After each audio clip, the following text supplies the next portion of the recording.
લોકોને મારી અપીલ છે કે આ વર્ષાબેન એના કુટુંબની જવાબદારી એક ભાઈ તરીકે આપણી છે કે નહીં? છે કે નહીં?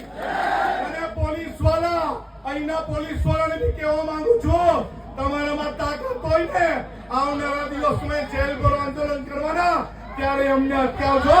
અમે લડવા તૈયાર છે, અમે લડવા બી તૈયાર છે, મરવા બી તૈયાર છે, પણ ઝૂકવા તૈયાર નથી. આપણે કદી ઝૂક્યા નથી અને ઝૂકશું પણ નહીં મળે. અરે આદિવાસી સમાજ પોતાના વિસ્તારમાં પડેલું વરસાદનું પાણી રોકી દે ને તો ધોવાના બી ફાફા થઈ જાય.